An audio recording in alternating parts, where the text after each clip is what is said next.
Hello, everyone, and welcome to a wonderful new episode of the StudioMEcast. Today, we have a guest which I've been trying to get onto the podcast for quite a long time, and we are just so fortunate that he's in town for the same reason that Simon and Kathleen were in town, which is he's a part of their film, but we're going to be talking about more what he's been up to lately and just reminisce for a bit. His name is Connor McNelis, and if you're in the Pittsburgh independent film scene, probably know who he is. He's been successful as an actor in the 48-Hour Film Project. He's also done some writing and directing as well with his short film Santorum, which you may have seen a little bit back. But he's a good old friend of mine. So, Connor, welcome to the podcast. How are you? Thank you very much for having me, Peter. You have been trying to get me on here for a while, and I've always not been around. It just hasn't worked out. We were trying to get you on right before you moved to New York, but it just wasn't in the cards there. And But we have with us today some type of bourbon, but you were the lead actor in the short film that I directed that was able to go to the short film corner at the Cannes Film Festival. Mm-hmm. And I have here two little glasses, one that's just one of the extra glasses we have around here. But you weren't able to go to Cannes that year, but here's a glass that you can drink from today that is of the Cannes Film Festival. Okay. Yeah, so brought that back. And Côte d'Azur. Yeah, I'll sip on this. Skull. All right, so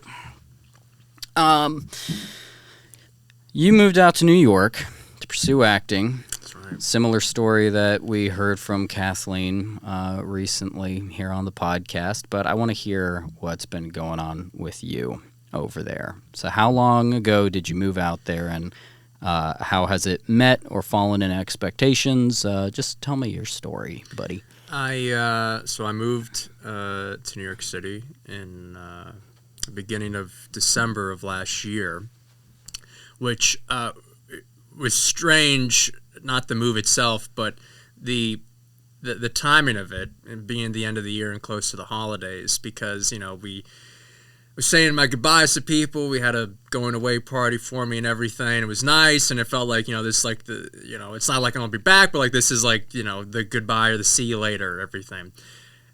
Moved to New York, unpack. 3 weeks later, I'm back in town for Christmas. it's like, hey, guys, how it goes? How's New York? I don't know. I've been there for, barely any amount of time.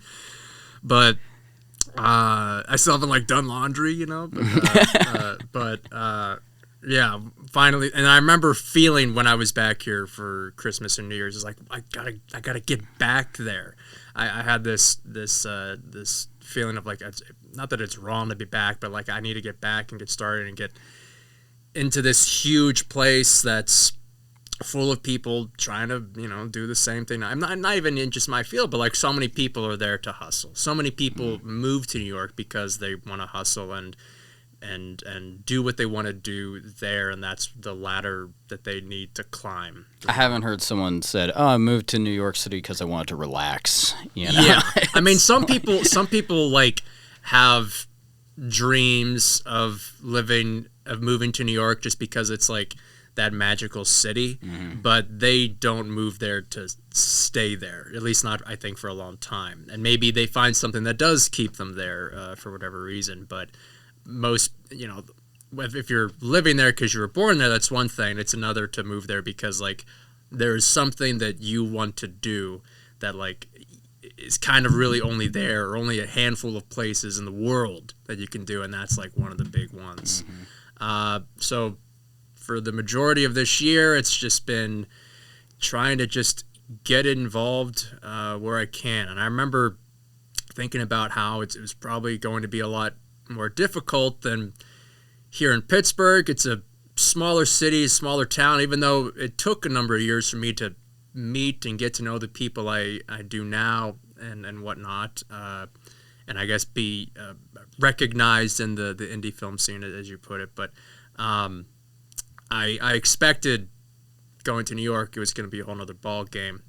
And in some ways it has been, but in others because it's such a much more vast city, it's not just like here in Pittsburgh, there are different like levels of theater. You got your community theater, you have and your professional houses, the equity houses, and you have maybe some in-betweens here and there. Over in New York, it's much more wider just because it's a bigger city and there's more people doing stuff there. Everyone's always put it on something. Everyone's put it on a show, a play, a fashion walk, doing a music video, a poetry event, a gallery for something. There's always something going on, and they're all at different levels of, I don't know, from the lowest run of underground to, I don't know, Broadway, I guess, you know. And there's so many runs of that ladder in between. So that has resulted in me kind of actually, to my surprise, having more of an ease than I expected to like getting involved in some things and meeting people, because there's actually way more people, I guess, I don't know, at my level or whatever in my career than I expected. I thought everyone was going to be like I was going to be like, oh, hello, could I please be involved in your artistic endeavor? I also do that. It's like, no, it's like, hey, how's it going over here in Pittsburgh? Oh, I've heard of Pittsburgh. Like, oh, thanks. Yeah, we put fries on stuff. Yeah. That's great. So it's like there's a lot of people there who are there for the same reason you are, but it sounds like there's also just way more opportunity because there's so much more going on. I remember at one point you were considering going to New York. I'm not sure if you had made the decision yet or not, but at some point I think you didn't even ask my opinion at that moment, but I think I told you, like, you should definitely go because we're not coming up with enough stuff here for you to be in fast enough for the growth that you're capable of, or something like that. And I think it's great that you've put yourself in the environment where there are those opportunities for you. Because, yeah, it's like there's a lot of people doing a lot of things in Pittsburgh, but when it comes to film or stage and all that, but it's like, you know, not at the same volume as the Big Apple. Yeah, right? the speaking just as from an acting perspective, there's always that joke of like, you know, you're in a show or maybe you're at a screening for a film you just did, but it's even, I think, more funny when you're in a show, you know, and it could even be opening night. Your friends or family come see it. Oh, it's great. You even get a standing ovation. Great. It's like, so what's next? Oh, I just like, come on. Can't we focus on this right now? But there's always that expectation, right? Because, you know, even if you're doing like the higher end stuff and you're in a union for SAG or equity or whatever, it's always about what's next. Because if you don't have something lined up, you're technically out of a job. You're unemployed. But a lot of actors that I've met up there, it's constantly what they're doing. They always have something else lined up, even if it's the smallest things. I mean, there's so many things I've seen up there that are just loft plays. People putting on like original plays in someone's apartment because it's cheap and affordable to do that. They don't have to worry about paying for the rights to Dramatists Guild or anything, and they can just put something on. Actors get some change and everything, and that's it. But they always have something lined up. Maybe it's a short film through a Columbia University, anything like that. But there is always something else that they have going on, some other sort of side hustle if it's not acting, all of that. And I think that kind of just speaks to the nature of the drive that is necessary to continue going on, because I think it's very easy to, if there is like, you know, dull moments or you're not getting work, for that to feel like it's always going to be like that, you know. So the need to always have something lined up, I think, is sometimes a mental thing as well as it is like this literal thing of like just what your career is. Now, so much of how I know you also has to just recognizing you as a writer, someone who writes a lot. Have you been able to continue your writing while you're in New York? I've been thinking of ideas for stuff. I think something I've noticed is how I was talking about like the different levels of artists and stuff, and especially at like the indie or underground level. And I don't think this is even a New York thing. I think I can see it here in Pittsburgh too. But when you have people that are doing things consistently, or maybe seeing some sort of modest success as a writer or a director or even an actor, sometimes people think, "Oh, I can do that," and then they try to do that, and maybe try to be a triple threat of these things, or a jack of all trades, and maybe they actually lead with their best foot forward in the first attempt, or maybe they fail in spectacular fashion. But I've chosen to kind of focus on acting so far. I didn't want to get doughy-eyed with the everyone does so many different things here, and I have done different things, so let me make everything about each individual talent I have as bulletproof as possible, and go into it saying I'm a this and I'm a that. It's like, no. So I mostly, when I'm introducing myself to people, I say I'm an actor. Sometimes, are you an actor too? It's like, yes, I am. I don't say, oh, I also do this. And like, no, I keep it to that, because I don't want to talk about the certain things that I've also done, like you mentioned Santorum or whatever. I don't want to just list my resume of these alsos that I have. I totally get that, because a lot of the way that your work would be relevant to collaborating with other people would be in the capacity of you as an actor.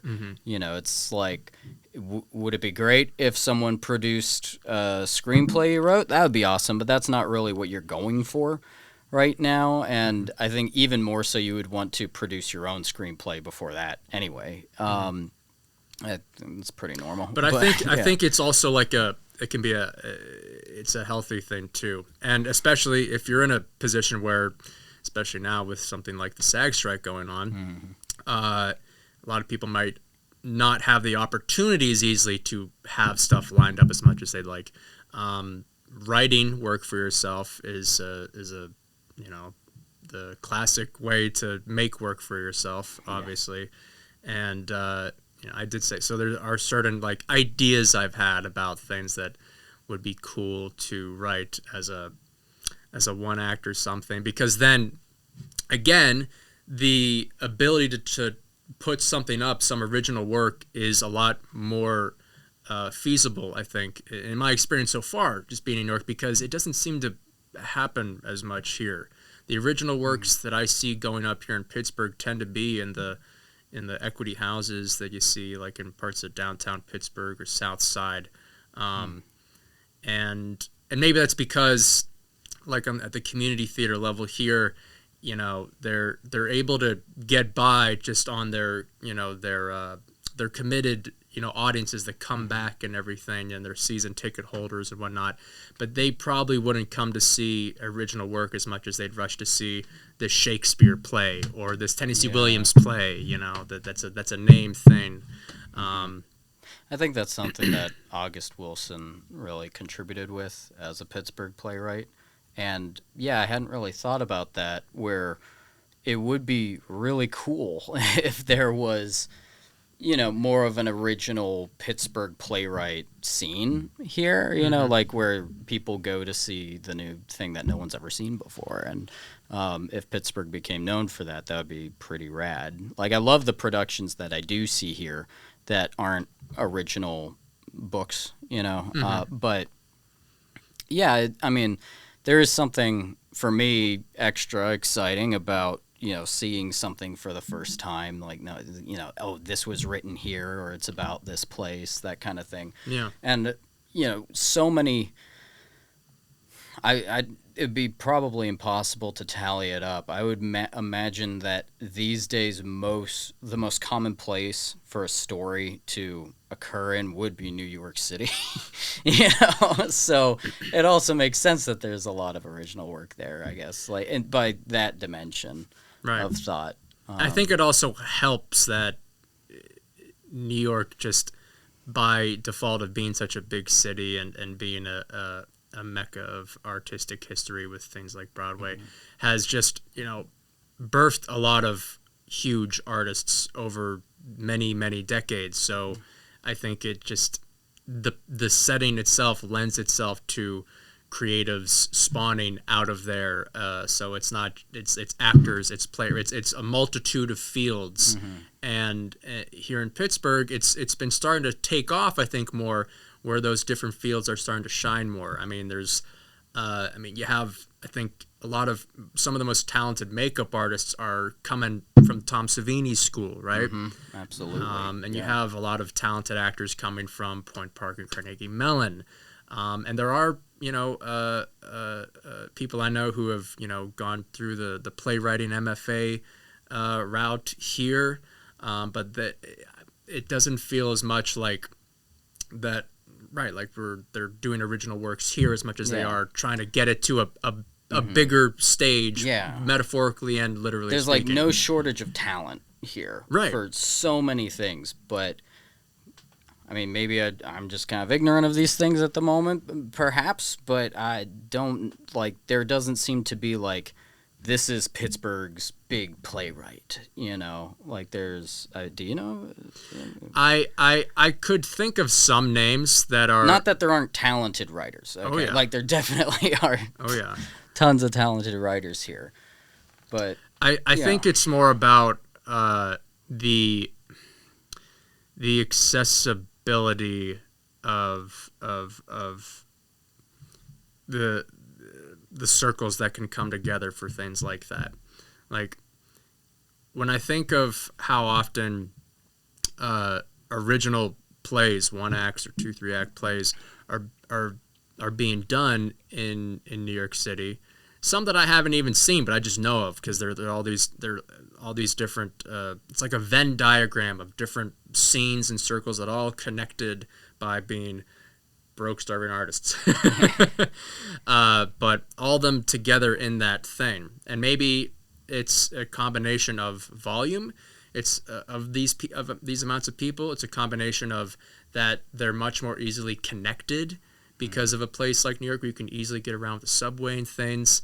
That's not as much the case in a city like Pittsburgh, maybe.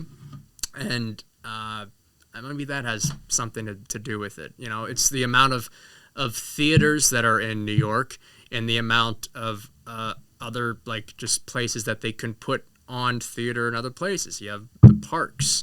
You have people's loft apartments. You have studios. You have anywhere and everywhere that you can do it because part of the thing with theaters, you could just stage it in a subway station, and that could get people to come see it, right? So your primary push and all that is for you as an actor, okay? And you have done a lot of other things, but also that's the main reason why you went to New York City. So how has that worked out for you so far?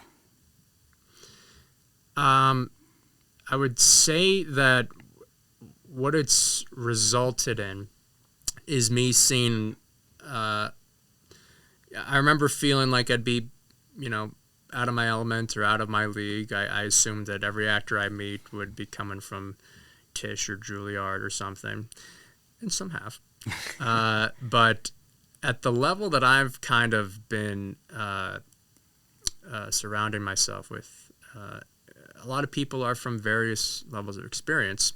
And in fact, there's a lot of people that get involved in these things that never went to school for acting, and some that are even just new to doing it. But there seems to be a lot of value that some people are put on with presence and look and feel, especially in the theater scene. They really love when an actor just looks like a real person, an everyday person you could see on the street, and not I don't know, someone that looked like a Disney Channel star or something. But I guess I've seen where that's kind of comforted me in a way, because I know I'm not chiseled jaw, leading man type or anything, but it's comforted me in a way of I know that there's avenues for all of us, however we look, and actors, which I've always known are incredibly insecure people, even if they look like they're chiseled out of marble. and it's comforted me knowing that like there's a route, an avenue for all of us. I've seen people who I think like have got it made. They've got MFAs. They've been in films that have gone to Sundance and done all this stuff, but I see them frustrated. I see them frustrated with their agent. I see them frustrated with that they don't like what's going on in the upper echelon of theater, and then they hate it. They don't want to go towards it, you know. And it makes me think about, oh, okay, so it's like I want to get to like where that person is in terms of like, you know, what they've checked off their list, so to speak. But that's not like the end all be all, because I can see that the things they're frustrated with, I'm frustrated with in my own versions of that in my level. So there's a comfort I found in that. The hopes that I have and the struggles that I deal with and the determination to get through those are not singular to me just because I'm new and I'm this and I don't have this on my resume or whatnot. Mm-hmm. Like everyone is dealing with things in their own fashion, and it kind of, you know, makes everyone a little more equal. You know, it's not like I've studied here, so I'm above you, and I haven't experienced any of that, like talking down to or anything. I've actually gotten quite a great deal of respect from people who have come from a lot more, I guess, educated learning in their field than I have, and it's been very, very nice to experience, actually. I think that's great, because I put a tremendous amount of value toward education, but it's also great to hear that people who have had that opportunity don't dismiss others who haven't had the same opportunities as them. Mm-hmm.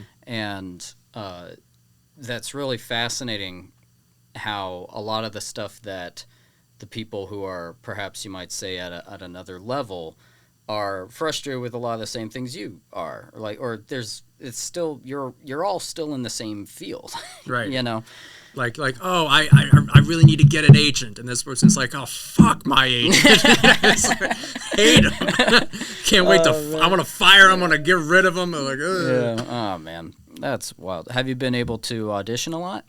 I've done some self-tapes for both film and theater-related things. I haven't gone to an in-person audition yet, which I'm sure will be the first, like, you know, true, I don't know, test or something. I feel like, you know, of some equity call audition where I don't know if you know how this works, but you would, since I'm non-equity, I would show up to an equity audition and wait in line, and very well may Real not quick, get hang on. seen. Explain for the people back home what equity is. Equity is the union for theater actors. You know, if SAG is for film and TV, equity is for theater. Every actor you see in a Broadway play or musical is equity. So the way those those open calls and everything work, you know, if you're non-equity, you can show up, but there's not a guarantee that you'll be seen. So how it's been for years is, you know, any old actor that's non-equity could show up. They have their resume, they have their headshot, they've, you know, prepared their song or their monologue or what have you. They've done their makeup. They're wearing, you know, comfortable clothes that make them look good. And they're just waiting, and they could be there all day. They could get there 3 hours early than when the auditions actually start, because those lines can get long. And they could wait all day. There's a lunch that they break for, and they maybe end at like 5 o'clock, and they might not get seen. And that's just how it goes sometimes. So that will be a true test for me at some point, I'm sure. But my auditions have so far been self-tapes for both film and theater things. That's a thing that it's something that you've seen firsthand, how I've tried to gradually improve my self-tape setup. Some of that, for so many people, is out of our control, not even just in a financial aspect, but in just the living situation. If you don't have a room that's big enough for your desired, you know, ideal setup, or, you know, where you live could be very noisy, And in a place like New York, that's probably anywhere. I wonder how you get any self-tapes done in New York. Like, that's because even in Pittsburgh, when I would help you with your self-tapes sometimes by, like, just reading with you, occasionally we'd stop just because a plane is going over. There's a plane, there's construction, a drill starts going off somewhere, all kinds of things. There are always sound issues. I mean, like, planes are no different.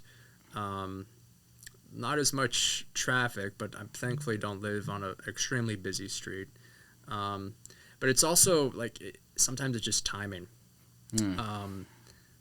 If it's, for instance, if it's an audition, a self-tape where I don't need a reader and I could just do a monologue or do some sort of thing where, like, I don't need someone off camera doing other lines, I might do it midnight, 1 in the morning, where and hopefully it's not a thing where I have to yell, and I do consider all those things, but it will be a thing where then my neighbors upstairs, who are a very large Hispanic family, so there's a lot of noise and kids running around and a cat and all that stuff. They won't be running around. Everyone will be asleep. No one will be blasting music, thankfully, and I can do that and not have to worry about construction that's happening, 2 doors down, that's been going on since we moved in, and it's still going on. It's not just Pittsburgh that does. Yeah. I feel like I remember hearing a joke once about Toronto, that I think it was Dead Mouse. He said he used to have this series on YouTube where he would pull up in his Ferrari and pick up, like, a celebrity. It was mostly like another, like, electronic music artist, like Zed or Skrillex or something, and they would go to Tim Hortons, which I remember watching because there was a Tim Hortons in Denver. I was like, oh, I know Tim Hortons. Tim Hortons is great coffee. And he would always say the same joke in each video, which was Toronto has 2 seasons, winter and construction. But what I've come to learn is that, like, just most cities are like that. Yeah, in Pittsburgh we say snow season and cone season. Yeah. Right? So, yeah, I don't know I haven't heard anyone say, man, yeah, our infrastructure is super good, and I love how the construction is faster than the place falls apart. Kind of it's someone will figure it out someday. I don't know. But, all right, so talked a bit about your acting, and I understand that you were considering grad school as well. How do you stand on that at this point? All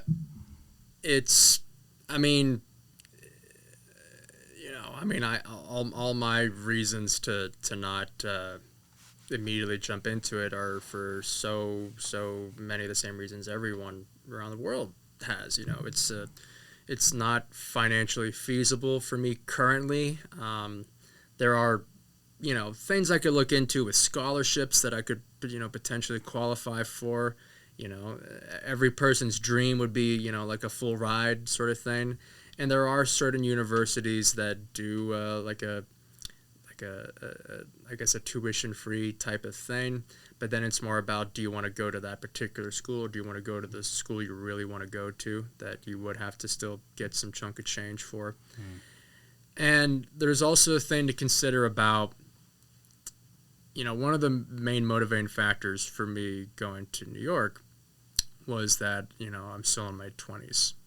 And so many people told me when I told them I was going to New York, oh, that's great because you're still young and you're still handsome and beautiful. And it's like, I get it. I'm not old. I don't have a cane, all that stuff.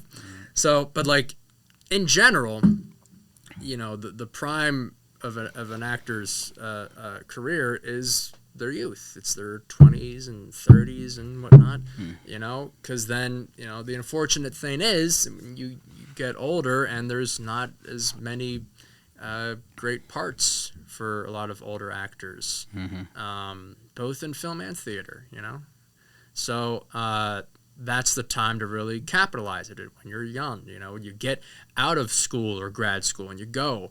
So being in my late 20s, I was like, okay, I'm still in my late 20s. This is a time. I shouldn't wait another year or two. I should go now. I can afford to go now. let's do it.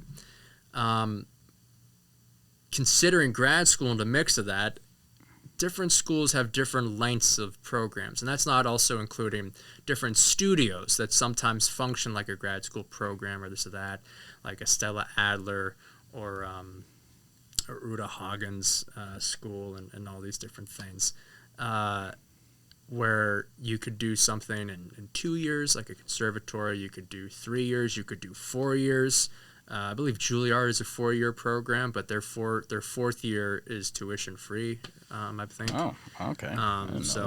But that's all those things to consider is, okay, well, let's say I start grad school like next year. Like I start looking into applications and everything because the auditions would kind of be starting soon. And I get in everything. And my birthday's in June, so I'd be 30. Wow.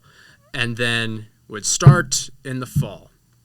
So depending on how long the program would be, I might not graduate until I'm in my mid-30s. So then it's something to consider of is that, there's so much value that I could get out of that and opportunities. It could be a showcase that could lead to getting an agent, which a lot of kids who go to school for acting oftentimes will get an agent from doing their showcase at the end of their 4 years or whatever.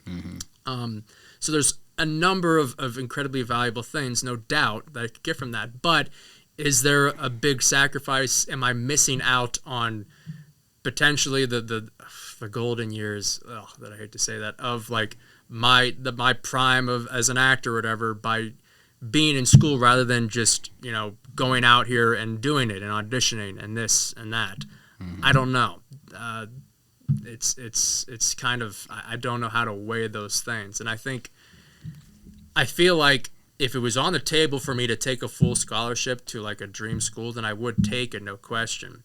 So I feel like while that is a motivating factor for me to not jump at it, the age and the time spent, I think it is more a financial thing that is keeping me at bay, that is holding me back from pursuing that. But I don't want to close the door on that. And there's a lot of people that move to New York and they don't go to grad school, but they take studio classes or they get private coaching. A lot of people do that, and there's a lot of options for that. So that's something that I've been looking more into because it's a little bit more financially accessible and manageable with schedules. A lot of people do because they can do something for 3 nights a week, or maybe it's only a class that is only a month long or something, or 6 weeks or something. So those sorts of options are a little bit more attractive and possible for me right now. Now, you've had some instruction when it comes to this craft of acting. A lot of that has been here in Pittsburgh. And one of the things that I got to experience was just kind of seeing some of the performances that you had over the course of when you were taking the particular class that I'm thinking about. And but from your perspective, what is something that you got out of instruction with acting? The reason why I'm asking here is because there's some people who I think are under the impression that acting is just, you plant your feet and you do it, you're just pretending to be another person. But there is craft and there is technique and there is value in the education for it, which is why you would consider grad school at all. You've had some, you've had instruction, and you also read, and about the craft and everything. What's something that you've gotten out of your education as an actor? A swift kick in the ass. I remember when I started in actual in a class and working on actual technique and stuff that I had never done before because I never went to school for it, was never in a conservatory or liberal arts college for that. It was exactly what I wanted. It was a humbling experience. I didn't necessarily acting teachers have a very great way of seeing behind the mask, which is a actor term, your mask that you put on, but like the mask that we literally put on in real life, right? Because sometimes we are different people out and about than we are when we're home and in privacy. Mm-hmm. And I think despite me believing myself to be a humble kind of person, both in artistic endeavors and just in general, I think there was something about the way when I started working on this in class that my teacher could see that there was maybe a bit of an ego actually there that was like untapped or something. But what's funny about that is that she would also then later say, well, you need that. You also need that ego. You can't just be a humble artist 100% of the time. You shouldn't be 100% egotistical. There should be this good, happy marriage between the two for a number of different reasons. But what I got out of it was like real structure and a foundation for things. They talk all the time about how, stop acting, right? Stop acting. There's so many actors who are comfortable being in front of a camera or being on stage and just reciting lines, but it can be over exaggerated or something, or it can just not feel real or genuine or come from a place of truth. That's a lovely word actors and directors never like to use, truth. And love to say stop acting. So you do all this research, you understand things about movement, you study things about your target in a scene, and this term, circles of concentration of, if in a scene you're doing, is everything that is important in the scene, is it contained to this room, or does it have to do with stuff that's outside this room because you're talking about your family that lives down 10 blocks or out of state is what's going on. So all of that has to your circles of concentration. How far away or how close are they? And you do homework on that. You do things on your backstory. You do things on text analysis, which is something I've very much has been my favorite thing that I've learned of really breaking down and dissecting a script like a grammatical surgeon. But then you got to throw all that shit out. you can't be the nose in the book anymore. You got to start playing ball, and you got to then stop acting. It's all up here. Now just let it come from here, right? And then that's what you do. And I think that's easier said than done, where you do all the work and then feel like that you rely on that, but then so much of what makes actors stand out, whether they have training or don't, is just instincts. Is just what everyone talks about, raw, natural talent.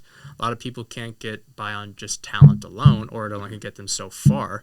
But that doesn't mean it doesn't matter if you have skills and knowledge in this education. That's where then the factor that makes you specific, make it your own thing. It's what makes Ian McKellen's Macbeth different from what's his name? Patrick Stewart. Patrick Stewart, yeah. Which makes theirs two excellent but very different. They probably, did the same amount of research. They're both incredibly educated about Shakespeare, but what make their performances different is just how they are as actors and how they approach that and their own things they have inside them and everything that's led them up to that moment and the beauty in themselves and the trauma that they have and everything in between. And that's what makes us want to see different people do different performances and do a take on that. Even in the most basic way of like someone doing Batman, Yeah. It's like, why do we care about seeing someone do Batman when it's like, oh, this guy was the best Batman. No, that guy sucked. It was like, well, then why do we go see another Batman movie? Because we want to see how he'll do it, because everyone's got a different idea of it too, right? So especially seeing that also same kind of franchise, like with the Joker. It's Heath Ledger came out of nowhere with that one, and then when people found out Joaquin Phoenix is going to be playing the Joker, it was like, how is he going to do it? And that's one of the things that I enjoy as an audience member and as a director is getting to see actors do their artistic interpretation of a role. And it is different. I think there is something different about seeing an actor playing a role that other actors have done before. I don't know how any Shakespearean actor manages to keep anything fresh, not because of the text, but because there are so many iconic takes on every single role in Shakespeare. And it's like, how are you going to come up with something at this point that no one's done before? But then Denzel Washington comes out and does Macbeth, and it's his own take on it, and it's wonderful. And part of that is not just that, Denzel Washington did something so different. It's that Frances McDormand did something different too, coupled with that. It's not so. It's not always about like, how do I make this different from all the other greats that did it. It's also like, well, what's my scene partner doing? What's the cast? The whole cast. Exactly. Yeah. And the director assembling that and their vision, and then the actors go to work and everyone goes to work. So it's not always, it's you think your role is your responsibility. Someone else's role is not your responsibility. But, cast should be there for each other. And the director is there to oversee all that and make sure that it is cohesive and healthy and fluid and all that stuff. But you find that, in terms of discovery and rehearsal, you find those things and inventiveness, not from always being alone in your room and practicing and thinking, how do I make it different? That's not how it works. You find it in the moment and trying again and failing again and trying again and failing again and trying and failing. Oh, wait, okay. And now you got it. And then maybe it didn't come from you. It came from your scene partner or someone else doing something, surprising you. And then that gave you a spark for something else to turn. And now you're volleying back and forth. And it's fucking tennis, man. And then when you're on stage, you get multiple chances to do it. And who knows what they're going to throw back at you for that. I want to shift this a little bit to film, because there's something that actors talk about, which is when your performance gets left on the cutting room floor.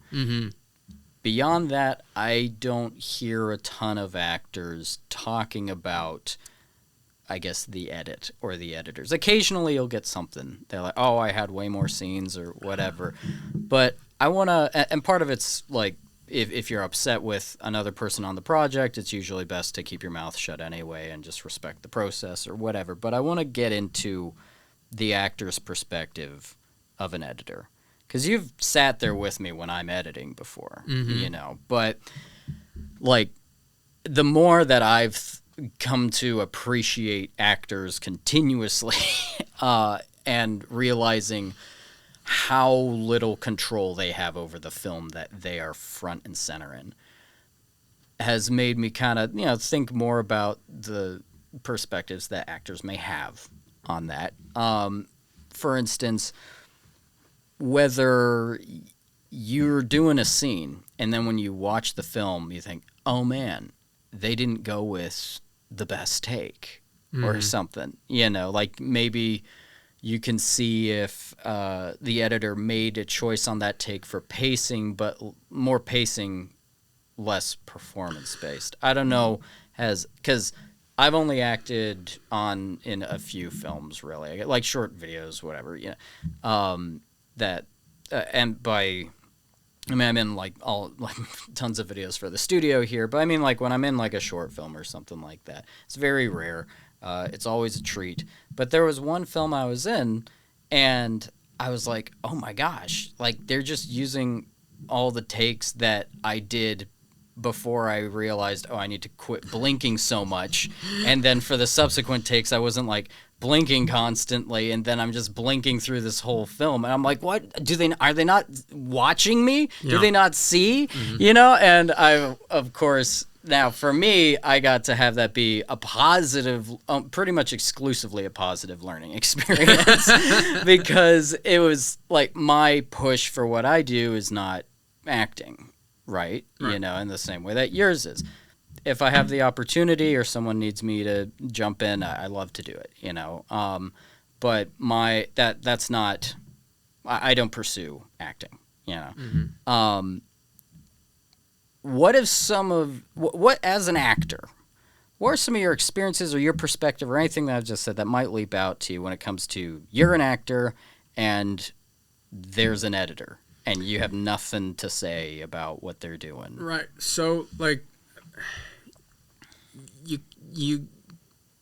go into the understanding when working on a film, if you've done it enough times before to know how it goes, from being on set to seeing the finished product if it ever gets finished, because there's plenty of projects where it doesn't, it goes away and the director moves on to something else that they become more passionate about, because or maybe they're still just working on it, you know, like, you know, maybe they just want to make sure that it's good.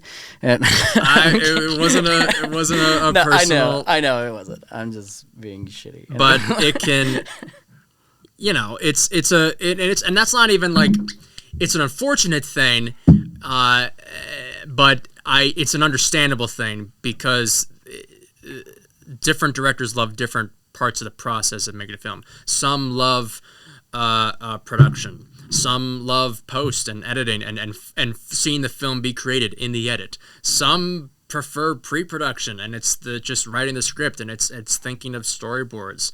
They don't love casting because they don't like hurting people's feelings, and then and filming itself is just then too stressful, sort of thing. So I understand that, you know, there are directors that might move on to something. It's just unfortunate that other people's time can be wasted, especially actors. But if you do it enough times and know how things like that can go, for better or for worse, you understand that a lot of stuff is out of your hands when it goes, when the film is wrapped and now it's off to actually be assembled, right? Now, is that stressful, or is that something that you've learned to just, like, hey, c'est la vie, it is what it is? How do you react to that? Well, like, once you wrap, the period between we're done filming and waiting for it to be finished. It's not stressful to me. If I know that there were things about the project that probably will end up having it not be great, it's usually not on myself. I mean, I've seen things that I've been in years back that it was like, oh, okay, Connor. But there's that any sort of stress or whatever after the film is wrapped and it's just I'm just waiting for it to be out, is more just about, like, knowing either if it was a great experience and I know the talent behind it, and I'm just like, I want to see it, I want to get footage from it, whatever the case may be, or if I know that even if it was an okay experience, maybe there are things I know that weren't great about maybe the actual filmmaking of it, so it's more of a dreading of, like, I don't know what's going on with it, and you know what? I'm fine with that sort of thing.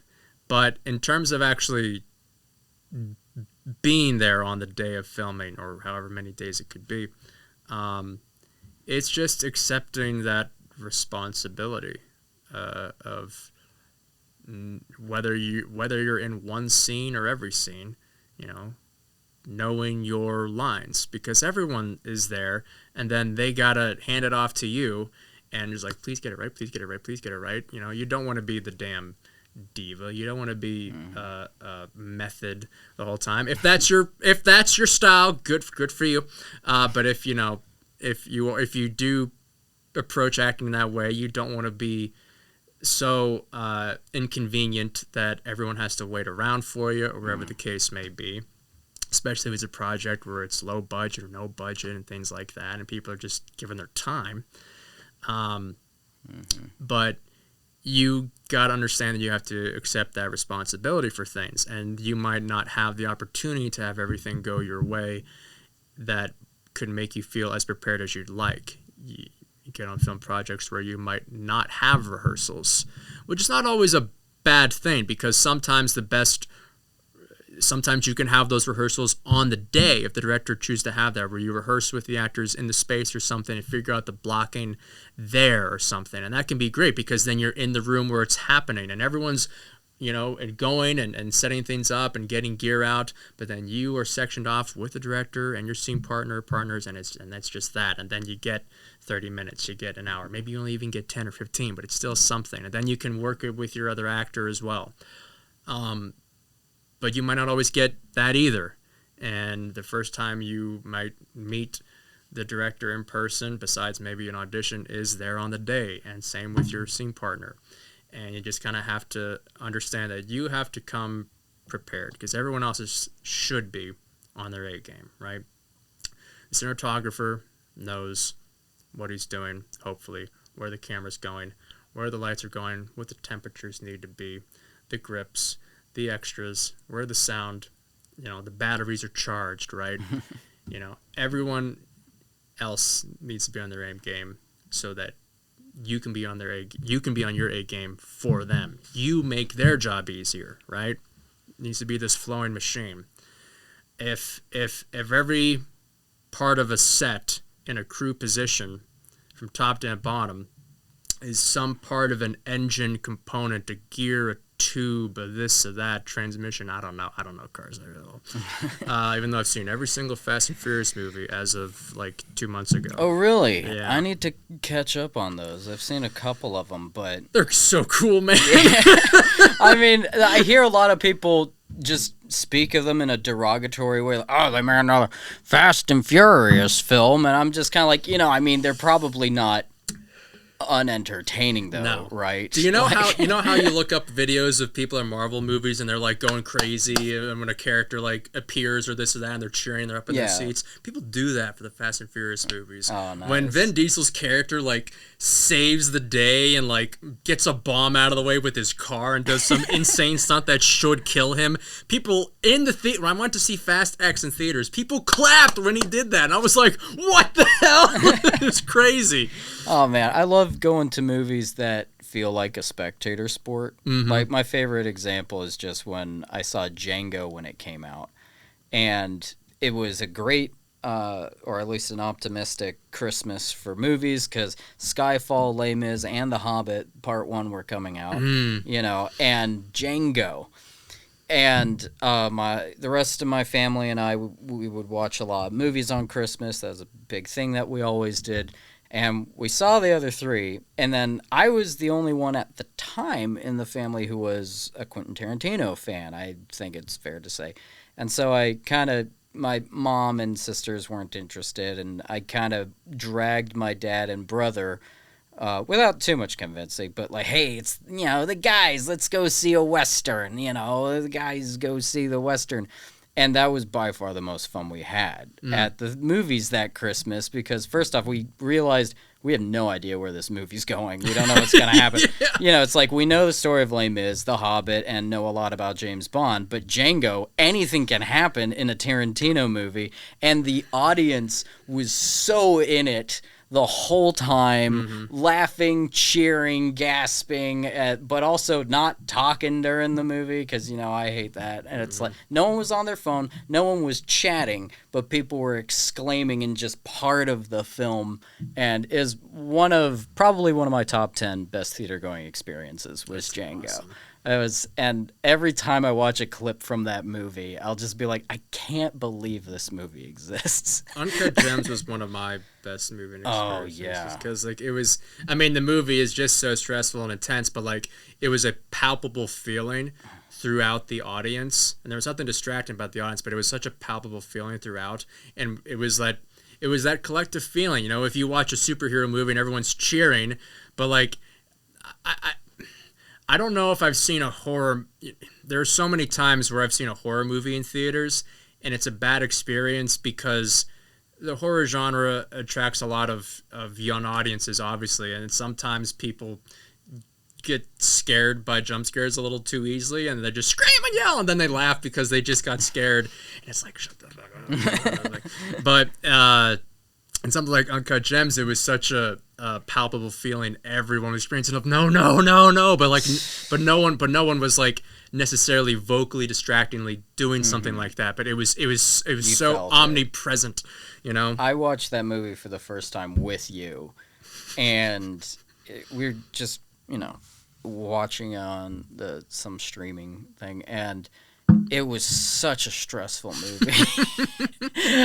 Like the entire time I'm like, oh my gosh, just end it already. Like, what the hell? Get out! You're out! Get out. like it's like, and then when it starts to like stop being stressful, and then he just like, yeah, let's mess up my life again, and you're just like, stop! Stop it! Yeah. You idiot! You idiot! Stop! Like, do you know how deep in the shit you were, and you just got out, and you just were like, I can get on the higher diving board now. It's like, man, it's so great. Now I like, can graduate to dying by the guillotine. Yeah, Oh boy! Great! Oh my goodness, it's so wonderful how like. Even though there's the whole strike's going on because largely because of how streaming services have taken over a lot of things, there's been still clearly these repeated pushes of people want to go to the movies. You know, whether it's groups going to see Barbie, you know, and having a great time, or whether it's I have to see Oppenheimer in 70 millimeter or at least IMAX, you know, or whatever. Or when the later Spider-Man movie came out, like right after quarantine, and people are like, oh, is anyone going to go to the movies? Spider-Man swings in, everybody goes to the movies again. Like, we like doing this, even though there's plenty of stuff that we want to see on streaming, I guess. Or it's like, for me, I do not like streaming stuff. I'll do it sometimes, you know, like, because it is convenient. But I'm a big fan of physical media. Mm-hmm. You know, I love my 4Ks and Blu-rays. I've become a huge format snob, and it's great. and but you know, I'll still stream like shows, I guess. You know, but if there's a movie that I really want to have a good experience with, I'll take the time to go to the library and get a Blu-ray or somewhere else and pick up a copy of it. If I'm pretty sure, like, this, I hear a lot of good things. It's been on my list for a while, you know. And I just find it so encouraging that so many people have this shared experience with cinema around the world. You and I had an idea for a show at one point that was going to, I think, be called Moving Pictures, where it was people just talking about their experiences, which I still want to do that, you know, and have the facility here to do it. That'd be cool. Yeah, it'd be a good thing. But the movies are powerful, and I love live theater. It's so great to talk about all this. This is my favorite stuff to talk about. An audience experience can be unlike anything else, for better or for worse. It can change the movie too. Like, very much. Movies I saw by myself, and then later saw with like a special screening of, and the audience was packed. I thought I was watching a different movie. Like even though the audience wasn't packed, but we did go with a group. Seeing RRR with a group, like you can't just watch that by yourself. No, I've done it, but yes, you're right. You can't. Like, dude, I love that movie so much that when it was on Netflix, I had it on in the background, just listening to it while I was editing. Like, I've listened to that movie. That's how much I love it. Oh my gosh. I've watched it. I think I saw it 3 times in theaters, which I've only done with like 5 movies ever. And one of them was Dune. And yeah, I saw it 3 times in theaters. I got a I may or may not have a illegitimate, unsanctioned Blu-ray copy of it. You know, don't ask me how I got that. And especially... It was one of those $1 garage sale bins, you know. Yeah, basically fell off the back of a distribution truck. And, yeah, but it's all... Yeah, dude, seeing RRR in the theater, unbelievable. But what I was saying, yes, the responsibility of actors, like, on set, more of this? like, yeah, go ahead. Yeah, is the if everyone on set and the crew is different functions of an engine, the actors are the fuel, because everything to make the car go is there on the crew, but if you're fucking up, they all gotta wait for you. They keep turning the goddamn key, and you're just because you can't remember your lines. You're like, to be or not to, and you just sputter like an engine. So you just gotta be prepared. Give a shit. I think that sometimes actors feel like they don't need to do that as much for film things. Don't need to be as prepared. Yeah, because it's, because for one, they're given the most leeway and luxury. They're called the talent, right? Everyone on that set is talented, but we're called the talent, which is a nice thing. But, we have later call times than the crew sometimes. And we're dolled up, we're this and that. And dressed to thrill sometimes. Yes. And we can do as many takes as we want, right? And sometimes the director will just have to move on, if something's not getting right. But I think you can really make a point to show why you were picked if you really just show up and do the work, because it's respecting everyone else's time, it's respecting your scene partner's time, right? And then you can really get something out of everyone. I mean, what's the point of doing some film? And I understand that, and I've done this. I've been a part of film projects that I wasn't necessarily like thrilled or passionate about, but it was something to do, and there was some incentive there. But what's the point of doing it if you're not going to get something out of it? It's a place to act, right? That is what actors need more than anything else. It's not a gig necessarily. It's not a job. It's not a this or that. It is a place to act. That can be on a set. That could be in an audition room.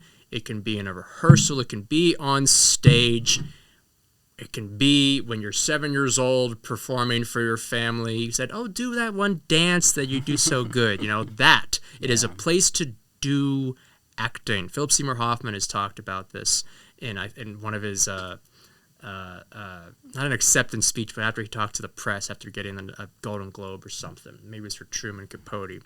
And he's talking about how a teacher gave him this advice years ago, and it was like, act anywhere you can, do it. Because think about an audition room, for instance, and you think about, oh, I don't want to go to this audition because I'm probably not right for the part, and they got all these other people that they probably like anyway, they're just going to cast their friends. Fuck that. The people there paid to rent out that space, whether they own it or maybe it's just a room to rent out for the audition. They are paying so that you can use that thing. Go there. Go do a monologue you've been working on.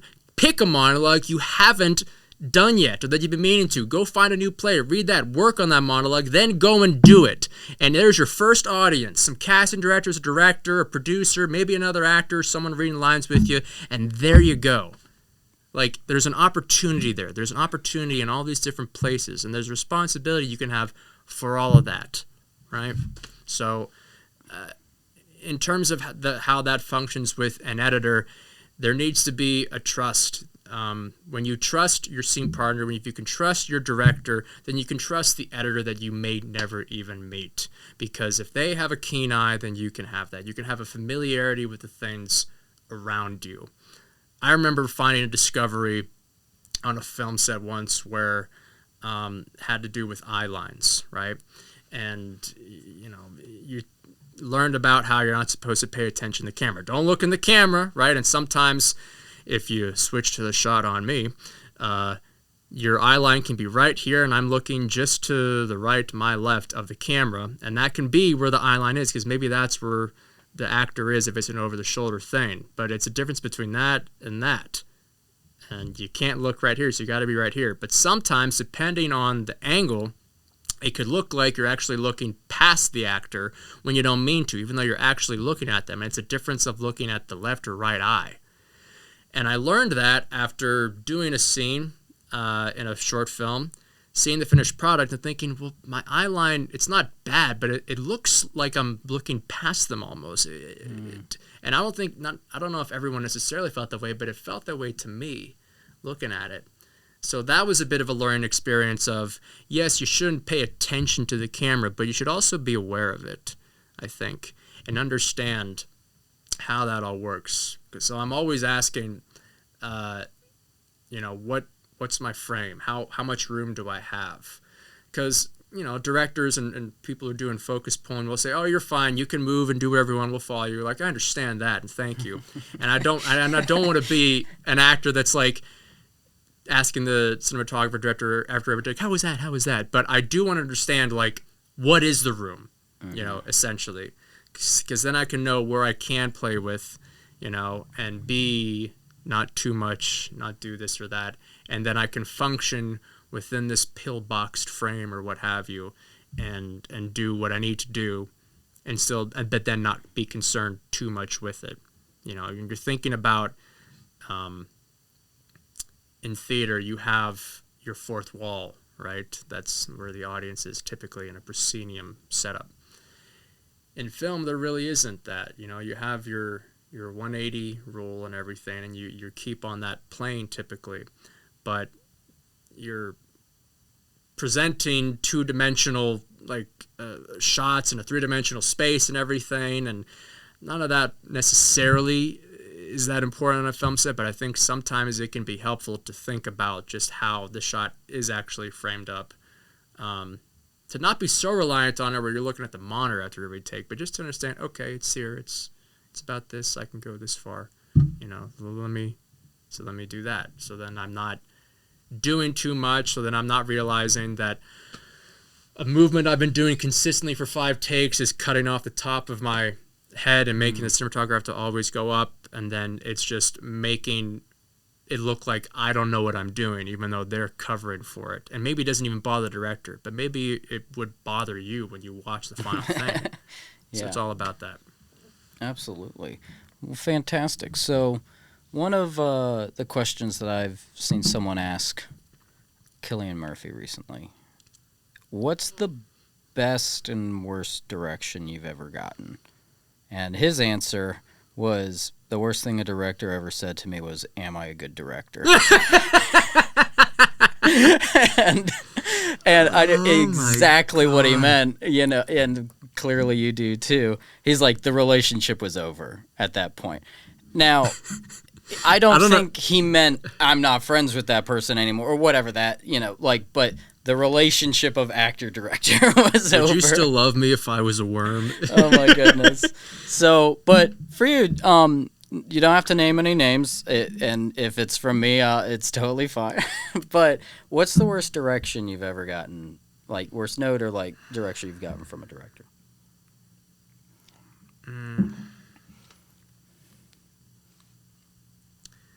It's hard to say because, there are things that stick out in my mind that were experiences on a film set that weren't direction, but just were things maybe the director did, maybe indirectly or that didn't have to do with performance, but just how maybe he operated the set. They were like, that was bad or that was dangerous or whatever.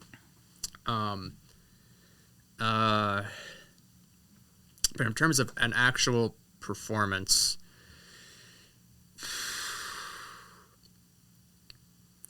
I don't know. I think a lot of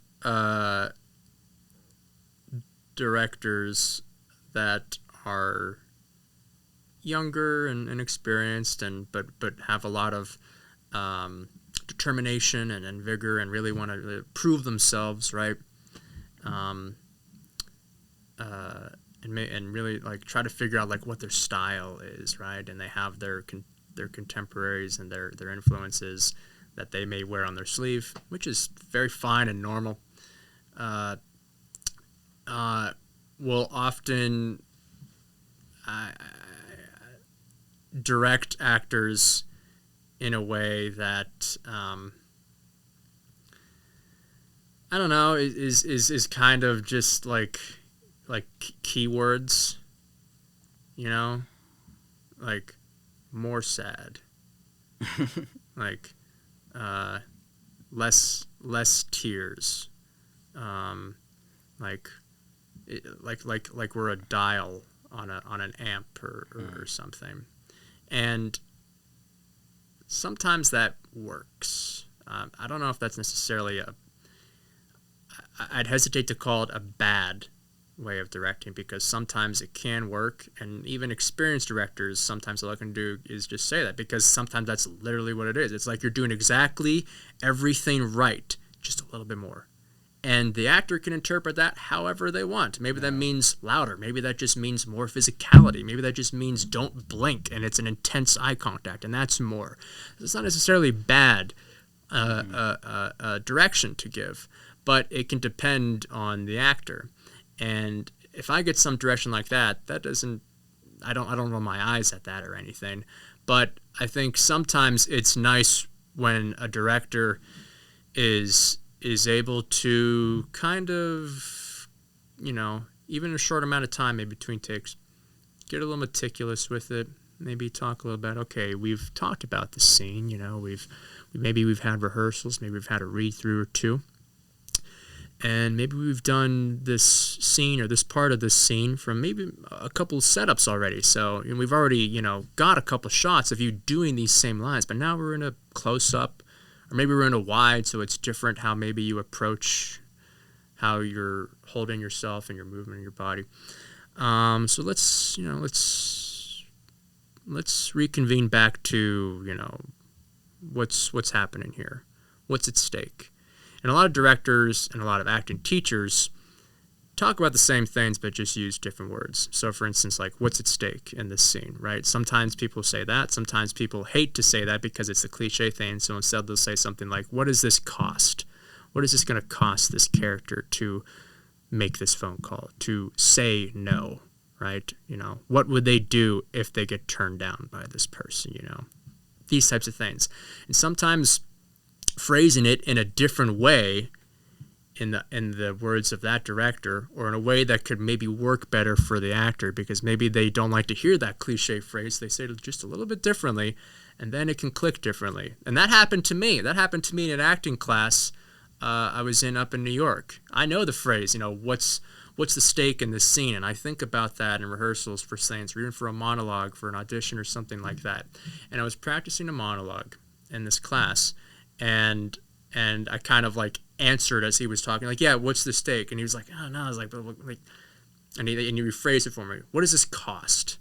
And then it took on a new meaning, even though it's the same definition, but it took on a different meaning and interpretation, which led me. It's like the difference between the difference between, like, the destination is the same, but you could either take the highway or you could take the off-roads, right? And they get you the same place, but maybe you find out different things, right? And no particular one is better than the other. It doesn't matter if one's faster or others more scenic. It's a matter about, like, what you need.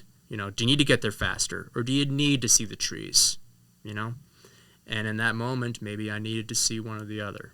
And that was helpful in that moment, and that got me to a better moment of truth and discovery when doing that monologue in that class. And I think that's something that directors could try. I think they're sometimes younger experienced directors, or even not younger experienced, but maybe just directors that know what they're doing, but maybe work with an actor they haven't worked with before, aren't sure maybe what's the right thing to say, because maybe this actor is really intense, they're just new, they're fresh, or maybe they're like, I really been wanting to work with this actor for years and I want them to like me, am I a good director? Maybe that director knows they're a fucking good director, but maybe this actor is like a fucking actor, and the director's like, holy shit, how did I cast this guy? He really wants to be in my movie. Okay. I'm sure that happens a lot with a lot of indie horror directors who get a big name like Scream Queen or something in their film, and they're just like, I just want you to, like, you're God to us on this set. We just want you to have a good time, like me, sort of thing. So I think it's just all about the right way of communication. And that doesn't mean not saying the right or wrong thing. It's just maybe saying it in a slightly different way. Mm-hmm. Now, for you with that, let's take back to the example you said where sometimes directors will say less sad or fewer tears. That kind of, like, that sounds to me like in that circumstance, what they're trying to think is this person's overacting. Like maybe their characters, the performance is too much. Like, yeah, their character's upset, but they shouldn't be like. It's not like their lover just died, whatever's in the scene. Right. Okay. Yeah. So, like, if we can almost role play this for a second. Like, let's say I'm directing you, you're directing me. Okay, for this. Okay. I've, my character got into, I don't know, a bit of a car accident. All right, but I have insurance, and it's not like my dad's special prized car. It's a fender bender. It's a hassle. It's damn it, Yeah. But I'm like, weeping, or something here. Yeah. Okay, and it's like, and maybe I'm a sensitive character. I'm less likely to get angry as I am to get like just stressed and sad. Maybe, but for your interpretation of what I'm doing. I'm going overboard. Like, this isn't the emotional climax of the film. It shouldn't be like, unlock all the stops for the tears and all that. I'm pouring my heart out over this car. Okay. How would you potentially I know that each actor is different, so don't think everyone's gonna be like, oh, this is the way. There's no but, one right or wrong way. Yeah. So like how would you, knowing what you know, how would you potentially in this moment approach an actor who's overacting in a way that they might appreciate, do you think? Well, I think one easy way to at least, I think a good way to approach something like that, if you need a perhaps drastically different result, is to tell them, try an opposite. And it could be totally wrong. If they're weeping about their car, try an opposite. Laugh about it. Laugh hysterically about it. Or just laugh, kind of like laugh, but don't be like Joker laugh, but just laugh about it instead of weeping about it. And something about that is, I think sometimes giving a direction like that, or giving direction in general, I think maybe shouldn't always be about get in the next take. And maybe this is something an actor should keep in mind too, is because I think it also takes the pressure off them a little bit, understands that it's a process. There's a reason why multiple takes are a thing, and it's not just that it's a luxury, it's that it's a process. It's why in audition rooms a director might ask you to try that again because they liked what you did, but they wanted to see how you take direction. A director can give an actor a note, try an opposite. It could be totally wrong, and they do that in that take, and it is totally wrong, but it's different. And now they're open a door to something else different. But maybe that different thing is now closer to what the director actually really needs. And the actor's more open to it. And then 2-3 takes later, maybe 4 takes later, now we're really somewhere. Okay, now we're really where you need to be, where we really need you to be. And now we can use simplified language or whatever. Or we can be really hone in. We don't have to worry about confusing the actor with talking with them for 2-3 minutes of length because we're right here, and we know where we need to be. So we don't have to worry about confusing them. They're not going to go back down here because they already got to this point. But we just need to communicate something a little bit more clearly to get them to the top, where they get the golden take. And I think that's it. So maybe, maybe that solution is actors understanding that when they get a direction, they don't need to hit that the very next take when they got it. It's about understanding that they can find it. They can scuffle through and hack down jungle leaves to really get to the Aztec temple of the great take. And directors can understand that giving a direction can be that process too. And the direction doesn't need to be exactly what you need. It can be a pivot to just something else entirely, but it gets the actor to somewhere else rather than being trapped in the same damn thing. It's something like giving them to do an opposite could be exactly the right thing. Very cool. Yeah, it's you laid it out so nicely with just it's not about trying to necessarily get it in the next take, and showing that.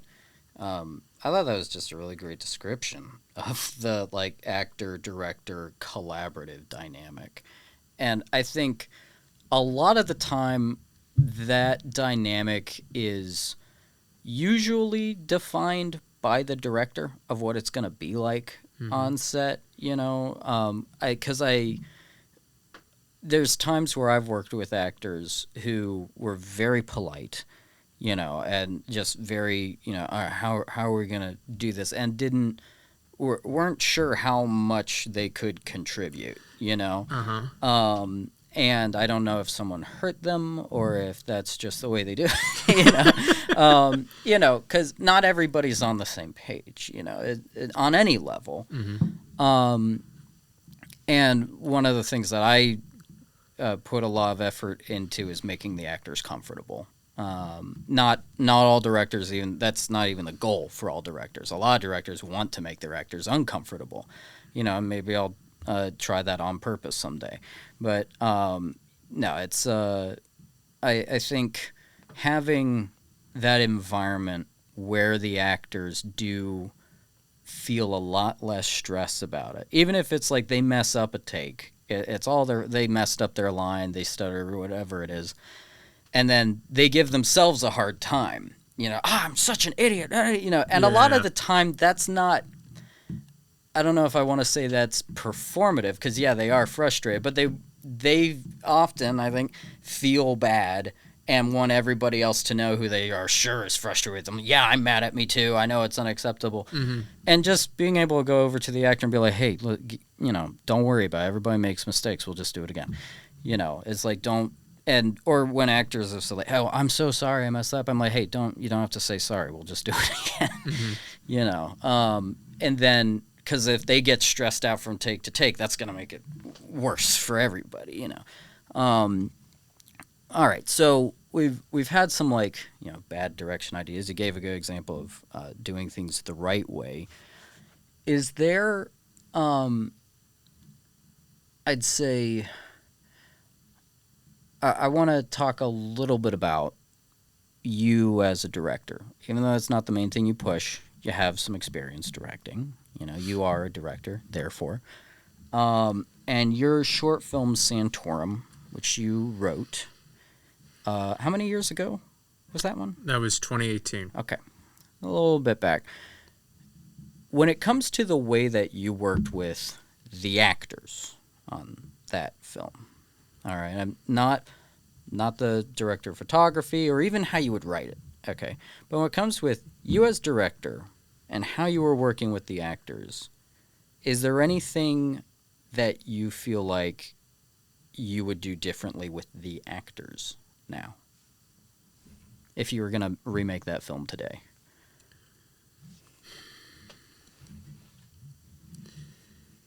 Probably. Because the thing about it was so intimate of a film, and I don't even just mean in the story of these two men and this moment they're having in bed together. It was in a small apartment, a small crew. Everyone. There was no kind of privacy. So, for instance, when you asked that, what came to mind is, well, maybe I could have gotten them like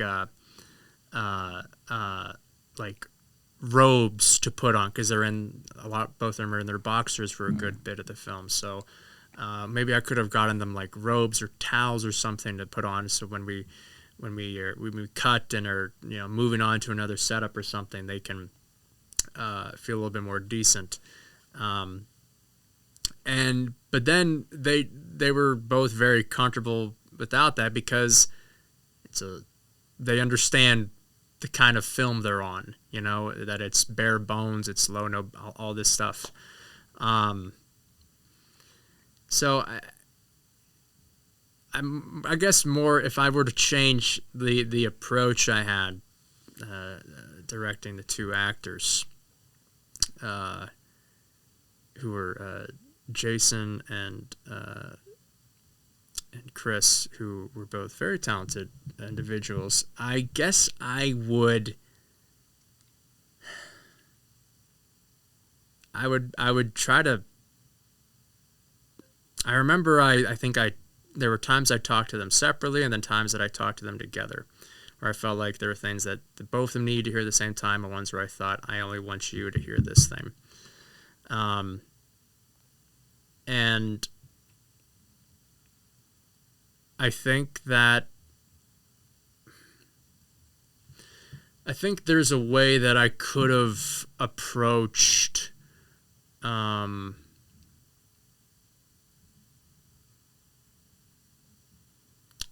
the more of an aspect of creativity and creation and improv in it.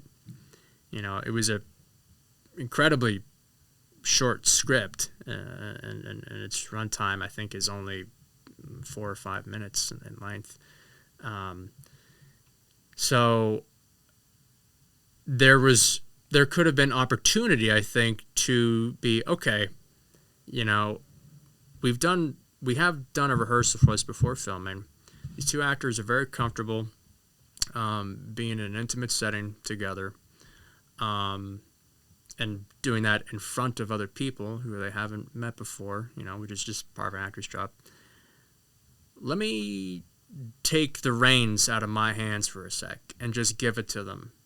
Don't keep the actors on training wheels for a sec. If I really do trust them with this piece, because I casted them in it, well, let me see what they can do. We have the time to let something like that occur, even if it doesn't result in anything.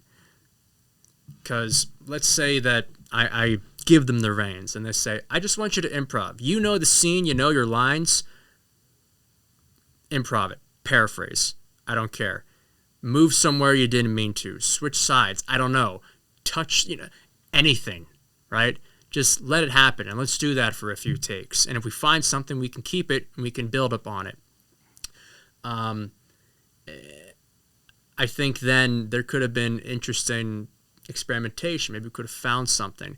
And even if we didn't really use anything from that, I think maybe what it could have resulted in, whereas the actors feeling even more comfortable in exploring that. So then the pressure wasn't on getting everything 100% right that Connor just told me.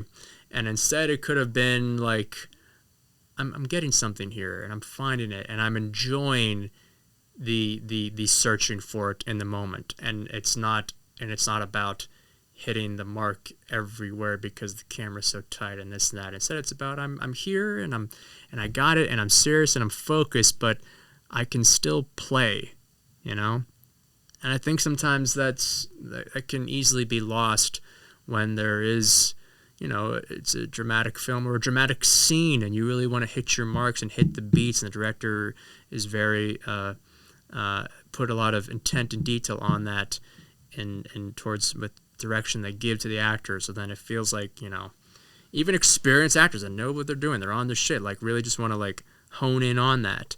But I think play is interesting. I think because of just what play kind of conjures up in the mind to someone, they think goofy, right?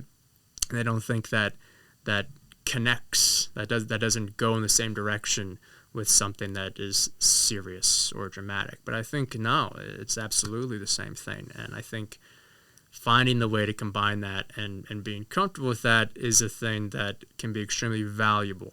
So I guess that's something I would have done. I would have given them more control to try something, to find something, even if they fail, to allow them to fail, but not in a way where they feel disappointed because it wasn't a direction I gave that then they couldn't achieve. It was on their own merits to try something, Fascinating. Well, very good. Now we're going to be wrapping this up here just about. I'm really excited to see the film this weekend with you. You and I both had one day that we were working on. It just so happened to be the same day, which is pretty cool. Right. You're in the film, as far as I know, and no, you're in it because Simon even said that there were a couple people he did have to cut from the film, but he talked to them about that. So, okay. So if you didn't have that conversation, you're in it. I was invited to the screen. Yeah, be something. Yeah, a surprise. No, yeah, but is there any, before we wrap up properly here? Is there anything that you've got going on right now, or anything that you'd like to talk about, or anything you want people to know about you? Got going on right now? No. It's a sort of, the typical actor grind of always on the hunt, always on the search sort of thing. But I think that, what to know about me? I guess, I don't know, that I feel like I said earlier on in this that there were things that seemed attractive about New York that Pittsburgh is still maybe catching up to. But I think I should maybe make clear that so much of where I am now and the insights I have, which you have given compliments to, are because of the experiences that I've had here in Pittsburgh. And some that have been incredible and illustrious, and some that have been, I guess, less so. But you take, the sour with the sweet of it all, and you get this fascinating cocktail that you've perfected that is your insight into things.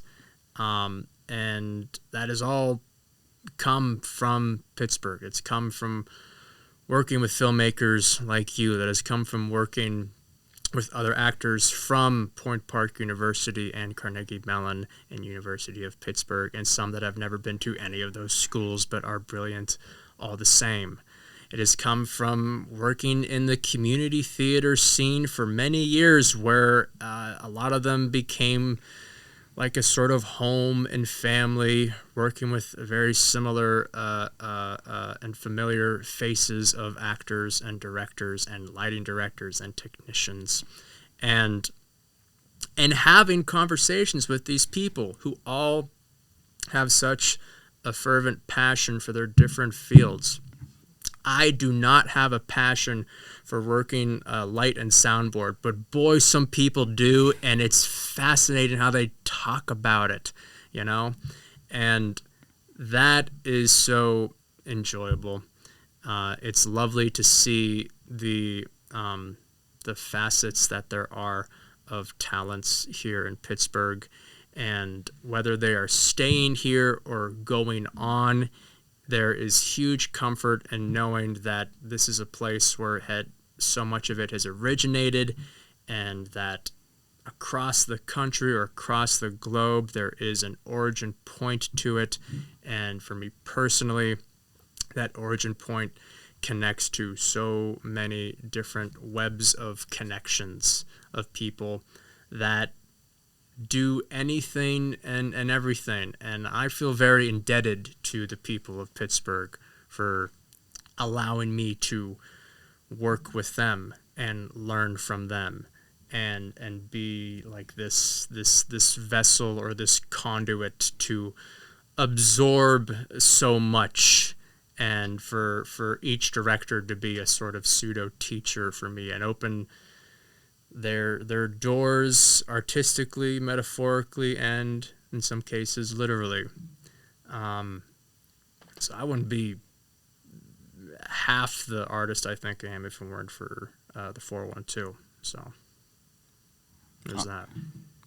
Awesome, man. Well, I'm very pleased and proud of all the work that you've done and the growth you've exhibited through the years, and also the guts it takes to go and make a run at New York City. I'm happy you're in town so that we can do this, to also enjoy a film that you're a part of, Godless Children. And you're going to be heading back to New York this weekend, right? Yeah, the day after the screening. All right. Well, once again, break a leg out there, and looking forward to hearing more stories from you at some point in the future. And until next time, everybody, that's been our show. And if you just can't wait for the next one, we've got some more backlogged, and you can check those out. Have a good one. Cheers. Hey, I hope you enjoyed that episode. If you want to start your own podcast, why wait? Reach out to us at StudioME.me, and I hope you hear me again soon.